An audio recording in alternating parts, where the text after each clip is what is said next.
Police भरतीची तयारी करणाऱ्या सर्व नवीन उमेदवारांसाठी हा व्हिडिओ आहे मित्रांनो। या व्हिडिओमध्ये तुम्हाला तुमच्या सर्व प्रश्नांचे उत्तरं हे मिळणार आहे। तुम्हाला पोलीस भरतीसाठी पेपर किती मार्कांचा असेल, ग्राउंड किती मार्कांचे असेल, ग्राउंडमध्ये कोणकोणते इव्हेंट होणार आहे, महिलांचे कोणते इव्हेंट होणार आहे व पुरुषांचे कुठले इव्हेंट होणार आहे, त्यामध्ये टायमिंग किती असणार आहेत किंवा त्या टायमिंगला किती मार्क असणार आहेत, त्यानंतर तुमचे जे दुसरे इव्हेंट आहे त्याला कसे पद्धतीने मार्क असणार आहेत व तुमचा पेपर हा किती मार्काचा होईल, त्यानंतर तुम्हाला छाती आणि उंची तुमची किती लागणार आहे त्याबाबतची संपूर्ण माहिती तुम्हाला याच व्हिडिओमध्ये या एकाच व्हिडिओमध्ये सविस्तर मिळून जाईल। त्यामुळे सर्व नवीन उमेदवारांसाठी हा अत्यंत उपयुक्त व्हिडिओ आहे। त्यामुळे हा व्हिडिओ संपूर्ण बघा, कुठेही स्किप करू नका। नमस्कार मित्रांनो, माझं नाव भूषण। BW एज्युकेशन या यूट्यूब चॅनलवरती मी तुमचं स्वागत करतो। मित्रांनो, जर तुम्ही माझ्या चॅनलला नवीन असाल तर चॅनलला सबस्क्राईब करून घ्या आणि बाजूला दिलेल्या बेल आयकॉनला प्रेस करा, म्हणजे मी अपलोड केलेल्या व्हिडिओची माहिती तुमच्यापर्यंत लवकरात लवकर पोहोचेल। आणि मित्रांनो, खाली डिस्क्रिप्शनमध्ये मी आपल्या ऑफिशियल टेलिग्राम चॅनलची लिंक दिलेली आहे, ते सुद्धा तुम्ही चॅनल जॉईन करून घ्या। त्या चॅनलवरती आपण नवनवीन अपडेट माहितीही शेअर करत असतो। तर बघा विद्यार्थी मित्र, यात पहिला टॉपिक म्हणजे वयोमर्यादा।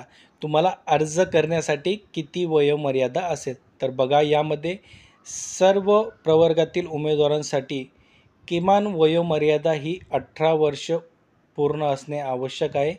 त्यानंतर बघा खुला गटातील उमेदवारांना कमाल मर्यादा तुमची 28 वर्ष असणार आहे। त्यानंतर अनुसूचित जाती जमाती, विमुक्त जाती, भटक्या जमाती, इतर मागास प्रवर्ग, विशेष इतर मागास प्रवर्ग यासाठी विद्यार्थी मित्रांना वयोमर्यादा म्हणजेच कमाल वयोमर्यादा ही 33 वर्ष असणार आहे। म्हणजे या कॅटेगरीतील उमेदवारांना 5 वर्ष ही सूट देण्यात आलेली आहे। त्यानंतर प्रकल्पग्रस्त उमेदवार असतील तर त्यांना 45 वर्षापर्यंत सूट देण्यात आलेली आहे। भूकंपग्रस्त उमेदवारांना सुद्धा 45 वर्षापर्यंत सूट देण्यात आलेली आहे। त्यानंतर माजी सैनिक जे उमेदवार असतील त्यांना त्यांच्या सशस्त्र सेवा दलातील 3 वर्ष किंवा त्यांच्या सेवेचा जेवढा कालावधी असेल तेवढी वयोमर्यादित सूट असेल। त्यानंतर पदवीधर म्हणजे अंशकालीन जे उमेदवार असतील त्यांना 55 वर्षापर्यंत सूट असेल। आणि त्यानंतर यामध्ये एक महत्त्वाचं म्हणजे अनाथ मुलांना सुद्धा 5 वर्ष म्हणजे 33 वर्षापर्यंत असलेला उमेदवारसुद्धा हा अर्ज करू शकतो। तर आता बघा महिला व पुरुष उमेदवारांना हाईट किती लागणार आहे, तर महिला उमेदवारांसाठी किमान 158 सेंटीमीटर या महिला उमेदवारांची उंची असणार आहे व ST कॅटेगरीतील महिला उमेदवारांना किमान 155 सेंटीमीटर एवढी उंची ही लागणार आहे। पुरुष उमेदवारांची 165 सेंटीमीटर उंची असणे एवढे गरजेचे आहे। याच्या खाली जर उंची असेल तर तुम्ही या प्रक्रियेत या टप्प्याला बाद होतात। आणि पुरुषांसाठी एक ॲडिशनल म्हणजे त्यांना छाती फुगवावी लागते।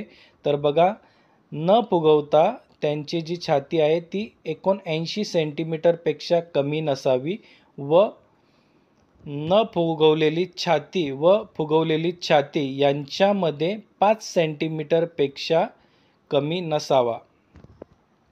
तर बघा, म्हणजे उमेदवारांना 79 सेंटीमीटरपेक्षा कमी छाती त्यांची नसावी व त्यांना किमान 5 सेंटीमीटर छाती ही फुगवावी लागेल। त्यांची आलेली जी छाती आहे, समजा तुमची जर 82 छाती येत असेल तर तुम्हाला 5 सेंटीमीटर जास्त असं 87 सेंटीमीटरपर्यंत छाती ही फुगवावी लागेल।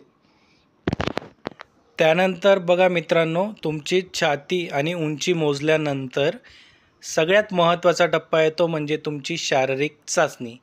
यामध्ये तुम्हाला 3 वेगवेगळ्या प्रकारचे इव्हेंट असतात। यामध्ये पहिला पुरुष उमेदवारांसाठी 1600 मीटर धावणे, त्यानंतर 100 मीटर धावणे आणि गोळाफेक। महिला उमेदवारांसाठी यामध्ये फक्त एकच फरक आहे, जे पुरुष उमेदवारांना 1600 मीटर धावणे असतं त्यामध्ये महिला उमेदवारांना फक्त आणि फक्त 800 मीटर असतं व 100 मीटर धावणे आणि गोळाफेक हे दोघी इव्हेंट सेमच असतात. तर शारीरिक चाचणीमध्ये बघा, महाराष्ट्र पोलीस शिपाई सेवा प्रवेश नियम 2011 व त्यामध्ये शासनाने वेळोवेळी सुधारित केलेल्या तरतुदीनुसार पोलीस शिपाई पदाकरता भरती प्रक्रियेत उमेदवारांना खालील प्रकारे 50 गुणांची शारीरिक चाचणी घेतली जाईल. तर या चाचणीमध्ये बघा, पुरुष उमेदवारांना 1600 मीटर धावणे यासाठी 20 गुण असतील, 100 मीटर धावणे यासाठी 15 गुण असतील व गोळाफेक यासाठी 15 गुण, असे एकूण पुरुष उमेदवारांची 50 गुणांची ही शारीरिक चाचणी होईल. त्यानंतर महिला उमेदवारांसाठी सेमच असेल, फक्त 800 मीटर धावणे यासाठी 20 गुण असतील, 100 मीटर धावणे यासाठी 15 गुण असतील व गोळाफेक यासाठी 15 गुण असतील, असे एकूण 50 गुण असतील. आणि शारीरिक चाचणीमध्ये तुम्हाला 50 पैकी किमान 50% म्हणजेच 25 गुण मिळणे आवश्यक आहे, तरच तुम्ही पुढील जे मेरिट लिस्ट आहे त्यासाठी पात्र असणार. तर बघा, लेखी चाचणी जी आहे त्यासाठी बघा, शारीरिक चाचणीमध्ये किमान 50% गुण मिळवणारे उमेदवार संबंधित प्रवर्गामधील जाहिरातीत दिलेल्या रिक्त पदांच्या 1:10 या प्रमाणात 100 गुणांच्या लेखी चाचणीसाठी उपस्थित राहण्यासाठी बोलवण्यास पात्र असतील. तर बघा विद्यार्थी मित्र, तुम्हाला शारीरिक चाचणीमध्ये किमान 25 गुण मिळणे आवश्यक आहे, तरच तुम्ही लेखी परीक्षेस बोलवण्यास पात्र असतील. मित्रांनो, यामध्ये तुम्हाला 25 गुण मिळाले म्हणजे तुम्ही लगेच परीक्षेसाठी पात्र असणार असे नाही. यामध्ये शारीरिक चाचणीसाठी एक नवीन मेरिट यादी लागते, जी लेखी परीक्षेसाठी बोलवलेल्या उमेदवारांची पात्र यादी असते. त्यामध्ये प्रवर्गनिहाय एकाच 10 प्रमाणे तुम्हाला लेखी परीक्षेसाठी बोलवण्यात येते. तर आता पोलीस भरतीचा अंतिम टप्पा म्हणजे लेखी परीक्षा. तुमची मित्रांनो पोलीस भरतीची लेखी परीक्षा ही एकूण 100 गुणांची होते. तर बघा, लेखी परीक्षेसाठी तुम्हाला कोणकोणत्या विषयावर आधारित प्रश्न हे विचारण्यात येतात ते विषय बघूया. तर प्रथम तुमचा विषय आहे अंकगणित. तर अंकगणिताचे तुम्हाला 25 प्रश्न असतात. त्यानंतर सामान्य ज्ञान व चालू घडामोडी याचे सुद्धा तुम्हाला एकूण 25 प्रश्न असतात. त्यानंतर तुमचा आहे बुद्धिमत्ता चाचणी. तर बुद्धिमत्ता चाचणीचे सुद्धा तुमचे 25 गुण असतात. आणि मराठी व्याकरण, तर मराठी व्याकरणाचे सुद्धा तुमचे 25 गुण असतात. यामध्ये फक्त एकच एक करेक्शन आहे, तर ज्यांनी चालक शिपाई या पदासाठी भरलेला आहे त्यांना एक ॲडिशनल 5वा विषय म्हणजे मोटर वाहन चालवणे व वाहतुकीबाबतचे नियम, हे फक्त ज्यांनी शिपाई चालक या पदासाठी अर्ज केलेला आहे त्यांनाच या विषयाचे प्रश्न विचारण्यात येतील.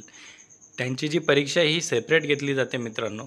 तर मित्रांनो, अशा प्रकारचे ही सर्व तुम्हाला सविस्तर माहिती होती.